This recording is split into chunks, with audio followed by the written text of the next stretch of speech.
ओम नमः शिवाय।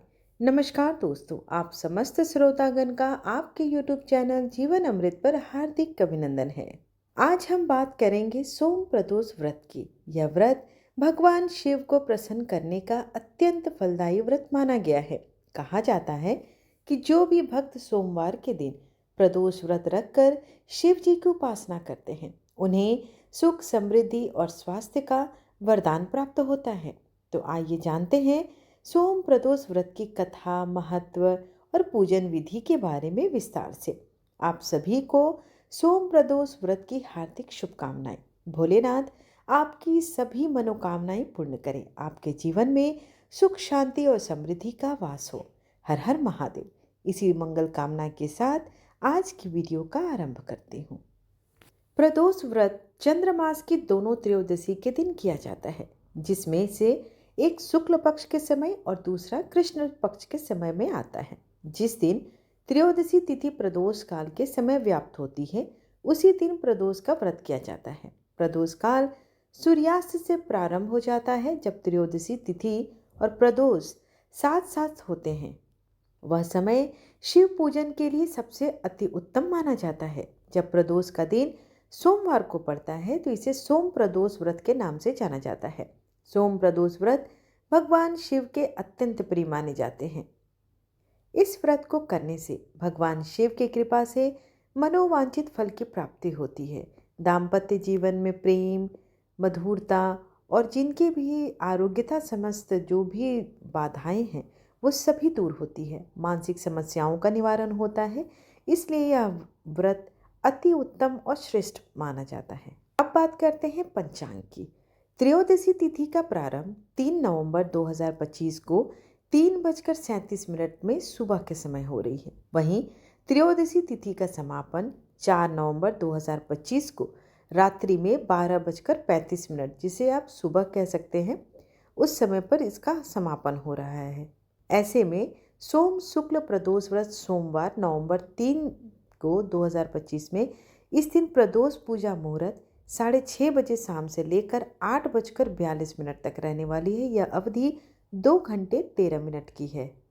सोमवार को भगवान शिव का दिन माना जाता है, अतः इस दिन प्रदोष व्रत होने से उसकी महत्ता और गुणवत्ता और भी अधिक बढ़ जाती है।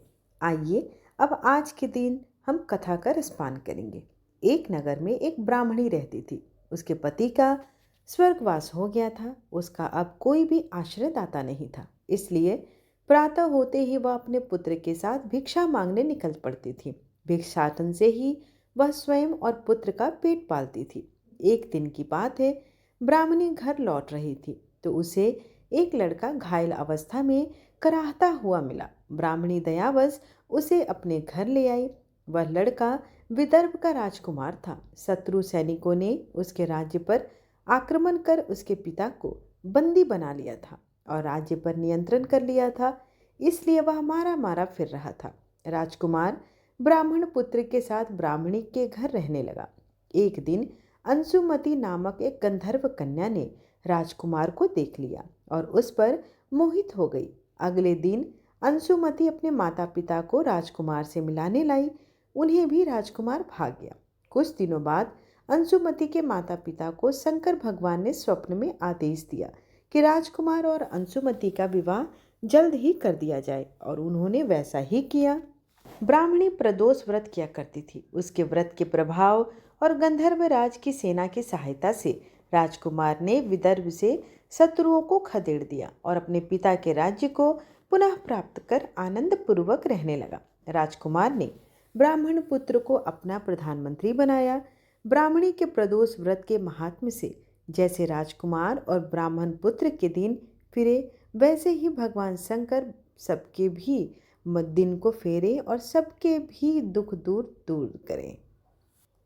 सोमवार का व्रत रखने व इस दिन से जुड़ी कथा का पाठ करने से साधक के घोर से घोर संकट भी कट जाते हैं। तो आइए आज इस कथा का हम सभी रसपान करते हैं। बहुत समय पहले की बात है। किसी नगर में एक साहूकार रहता था।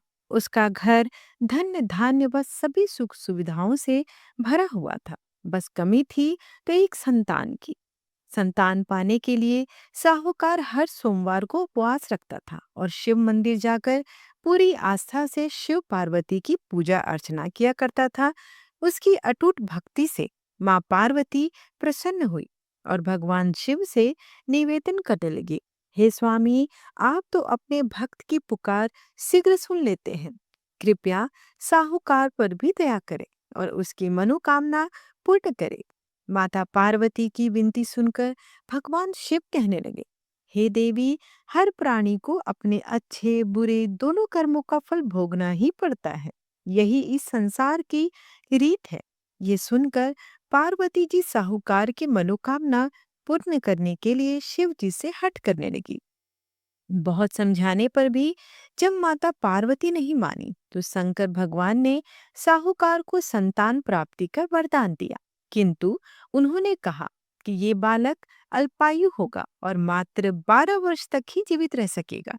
उधर साहूकार भगवान शिव और माता पार्वती की बातें सुन चुका था, इसलिए उसे संतान प्राप्ति का वरदान पाने के बाद भी कोई प्रसन्नता न हुई, किंतु वह अब भी पहले की ही तरह पूरी श्रद्धा से भगवान भोलेनाथ की आराधना करता रहा। वरदान पाने की कुछ ही समय बाद साहूकार की पत्नी गर्भवती हुई और 9 महीने बाद एक सुंदर बालक को जन्म दिया। जब बालक 11 वर्ष का हुआ तो साहूकार ने उसके मामा को बुलवा कर कहा कि इसे काशी पढ़ने के लिए ले जाओ। तुम लोग रास्ते में यज्ञ व दान पुण्य करते हुए जाना।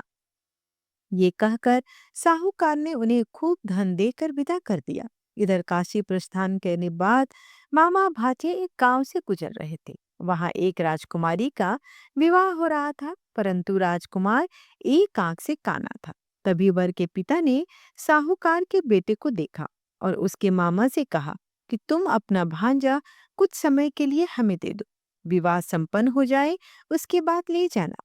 राजकुमार के पिता ने दोनों को खूब धन दिया और इस प्रकार साहूकार के बेटे के साथ राजकुमारी का विवाह संपन्न हो गया। साहूकार का पुत्र बड़े ही ईमानदार स्वभाव का था, इसलिए उसे जैसे ही अवसर मिला उसने राजकुमारी की चुन्नी पर लिखा कि तुम्हारा विवाह तो मेरे साथ हुआ है, किंतु जिस राजकुमार के साथ तुम्हें भेजा जाएगा वो एक आंख से काना है। जब राजकुमार ने साहूकार की लिखी हुई बातें पढ़ी तो बोली, स्वामी, मैंने अग्नि को साक्षी मानकर आपके साथ फेरे लिए हैं। अब मैं आपके सिवा किसी और को अपना पति स्वीकार कतई नहीं करूंगी। पत्नी की बात सुनकर साहूकार के बेटे ने कहा, ऐसा मत कहो, मैं अल्पायु हूँ। कुछ ही दिन में 12 वर्ष की आयु होते ही मेरी मृत्यु निश्चित है। लेकिन पत्नी ने कहा, जो भी मेरे भाग्य में लिखा होगा वो मुझे स्वीकार है। राजकुमारी ने ये बात अपने माता पिता को बताई। इस पर राजा बहुत क्रोधित हुए और उन्होंने अपनी पुत्री को उस राजकुमार के साथ विदा किए बिना ही बारात वापस लौटा दी। उधर साहूकार का बेटा और उसके मामा काशी पहुंचे। वहां जाकर दोनों ने कई यज्ञ अनुष्ठान किए और साहूकार के बेटे ने विद्या ग्रहण करना शुरू किया। जिस दिन बालक 12 वर्ष का हुआ उस दिन भी मामा भांजे दोनों यज्ञ करने जा रहे थे, किंतु अचानक साहूकार के बेटे की तबीयत बिगड़ने लगी। उसने अपने मामा से कहा, मामा, मेरी तबीयत कुछ ठीक नहीं लग रही। ये सुनकर मामा ने उसे अंदर जाकर आराम करने को कहा। बालक अंदर जाकर आराम करने लगा, किंतु आज ही के दिन उसकी मृत्यु निश्चित थी। अतः कुछ ही समय में उसके प्राण निकल गए। भांजे की मृत्यु होने पर मामा विलाप करने लगा। संयोगवश उसी समय भोलेनाथ व माता पार्वती जी उसी रास्ते से जा रहे थे। माता पार्वती ने शिव जी से कहा, हे स्वामी, ये करुण स्वर किस ओर से आ रहा है? मुझसे यह सहन नहीं हो रहा। कृपया आप इस व्यक्ति के कष्टों का निवारण करें। माता पार्वती की विनती सुनकर जब भगवान शिव मृत बालक के पास पहुंचे तो देखा कि ये तो उसी साहूकार का पुत्र है जिसका जन्म मेरे वरदान स्वरूप हुआ था, और जब इसका जीवन पूरा हो चुका है तो माता पार्वती दुखी होकर कहने लगी, हे प्रभु, इस बालक को मृत देखकर इसके माता पिता वियोग में अपने प्राण त्याग देंगे, इसलिए कृपया आप मेरी विनती सुने और इस बालक को जीवन दान दें। पार्वती जी के निवेदन पर भोलेनाथ ने उस बालक को जीवन दान का वरदान दिया। शंकर जी के आशीर्वाद स्वरूप बालक फिर से जीवित हो गया। उसने अपनी शिक्षा पूरी की और अपने मामा के साथ नगर लौट पड़ा। दोनों चलते चलते उस नगर में पहुंचे जहां राजकुमारी के साथ बालक का विवाह हुआ था। वहां पहुंचकर उन्होंने एक यज्ञ का आयोजन किया जिसमें उस नगर के राजा यानी राजकुमारी के पिता भी शामिल हुए। उन्होंने साहूकार के बेटे को देखते ही पहचान लिया और महल में ले जाकर उसका खूब आदर सत्कार किया। इसके बाद राजा ने अपने पुत्री को बालक के साथ विदा कर दिया। इधर साहूकार के पति पत्नी कई दिनों से भूखे प्यासे रहकर बेटे के वापस आने की राह देख रहे थे। उन्होंने निश्चय किया कि यदि उनके बेटे की मृत्यु हो जाएगी तो भी वो प्राण त्याग देंगे। लेकिन उसी रात भगवान भोलेनाथ ने साहूकार के सपने में आए और कहा, हे साहूकार, मैंने तेरे सोमवार के व्रत करने और व्रत कथा सुनने से प्रसन्न होकर तेरे पुत्र को पुनः जीवन दान दे दिया है। बेटे के जीवित होने का समाचार पाकर दंपति बहुत खुश हुए और भगवान शिव पार्वती को बारंबार प्रणाम करने लगे। आप कथा करने के बाद चाहें तो भगवान शिव के मंत्रों का जाप कर सकते हैं। शिव पंचाक्षरी मंत्र जो ओम नमः शिवाय, इस मंत्र का जाप कर सकते हैं। साथ ही इस दिन आप महामृत्युंजय मंत्र जो कुछ इस प्रकार है, ओम त्र्यंबकम यजामहे सुगंधिम पुष्टि वर्धनम उर्वा रुक्मेव बंधनात् मृत्योर्मुक्षी मां अमृतात्, इस मंत्र का आप जप करें, आपको लाभ अवश्य होगा। साथ ही जिनको चंद्रमा शांति हेतु मंत्र का जाप करना है वो ओम श्राम श्रीम श्रोम स चंद्रमसे नमः, इस मंत्र का जाप करें। इससे चंद्रमा की शांति हो। जो भी श्रद्धालु सोमवार का व्रत सच्चे मन से करता है और भगवान शिव की उपासना करता है उसे मनचाहा फल प्राप्त होता है। इस व्रत को करने से समस्त पाप नष्ट हो जाते हैं और भक्त को जीवन में सुख शांति धन और सौभाग्य की प्राप्ति होती है। आइए प्रेम से बोले हर हर महादेव, ओम नमः शिवाय। आइए अब भगवान भोलेनाथ की आरती करते हैं। आइए अब भगवान भोलेनाथ के हम शिव चालीसा का पाठ करेंगे और समापन आरती के साथ करेंगे। जय गणेश गिरजा सुवन मंगल मूल सुजान, कहत अयोध्या दास तुम देहु भय वरदान। जय गिरजापति दीन दयाला, सदा करत संतन प्रतिपाला। भाल चंद्रमा सोहत नीके, कानन कुंडल नाग फनीके। अंग और सिर गंग बहाए, मुंड माल तन छार लगाए। वस्त्र खाल बाघंबर सोहे, छवि को देख नाग मनमोहे। मैना मातु की हवे दुलारी, बाम अंग सोहत छवि न्यारी। कर त्रिशूल सोहत छय भारी, करत सदा शत्रुन क्षयकारी। नंदी गणेश सोहे तम कैसे, सागर मध्य कमल है जैसे। कार्तिक श्याम और गणरायु, या छवि को कही जात न कायु। देवन जब ही जय पुकारा, तब ही दुख प्रभु आप निवारा। किया उपद्रव तारक बहारी, देवन सब मिली तुम्ही जुहारी। तुरत सनानन आप पठायो, लवन में से बहुमारी गिरायो। आप जलंधर असुर संहारा, सुजस तुम्हारा विदित संसारा। त्रिपुरा संसन युद्ध मचाई, सभी कृपा कर लीन बचाई। किया तपहि भगरत भारी, पुरव प्रतिज्ञा तासु पुरारी। दानिन मम तुम सम कोई नाही, सेवक स्तुति करत सदाहि। वेद नाम महिमा तब गाई, अकथ अनादि भेद नहीं पाई। प्रकृति उठी मंथन में ज्वाला, जरत सुरापुर भय बिहाला। किन्न दयातम करी सहाई, नीलकंठ तब नाम कहाई। पूजन रामचंद्र जब कीन्हा, जीत के लंक विभीषण दीन्हा। सहस कमल में हो रहे धारी, किन्न परीक्षा तब ही पुरारी। एक कमल प्रभु राखयो जोई, कमल नयन पूजन जहु सोई। कठिन भक्ति देखी प्रभु शंकर, भय प्रसन्न दिए इच्छित वर। जय जय जय अनंत अविनाशी, करत कृपा सबके घटवासी। दुष्ट सकल नित मोहि सतावे, भ्रम त्रहो मोहि चैन न आवे। त्राहि त्राहि मैं नाथ पुकारो, यही अवसर मोहियान उबारो। लय त्रिशूल शत्रुन को मारो, संकट से मोहियान उबारो। माता पिता भ्राता सब कोई, संकट में पूछत नहीं कोई। स्वामी एक है आस तुम्हारी, आय हरहु मम संकट भारी। धन निर्धन को देत सदा ही, जो कोई जाचे सो फल पाई। स्तुति कही विधि करें तुम्हारी, छमहु नाथ अब चुक हमारी। शंकर हो संकट के नाशन, मंगल कारण विघ्न विनाशन। योगी यति मुनि ध्यान लगावे, नारद शारद शीश नवावे। नमो नमो जय नमः शिवाय, शिव ब्रह्मादिक पार न पाए। जो यह पाठ करे मन लाई, तापर होते हैं शंभु सहाय। ऋणिया जो कोई हो अधिकारी, पाठ करे सो पावनहारी। पुत्रहीन इच्छा कर जोई, निश्चय शिव प्रसाद तेई हुई। पंडित त्रयोदशी को लावे, ध्यान पूर्वक होम करावे। त्रयोदशी व्रत करे हमेशा, ताके तन नहीं रहे कलेसा। धूप दीप नैवेद्य चढ़ावे, शंकर सम्मुख पाठ सुनावे। जन्म जन्म के पाप नसावे, अंत धाम सिपुर में पावे। कहे अयोध्या दास आस तुम्हारी, जान सकल दुख हरु हमारी। नित्य नेम कर प्रातः ही, पाठ करो 40। तुम मेरी मनोकामना पूर्ण करो जगदीश। मंगसर छठी हेमंत ऋतु, संवत 64 जान।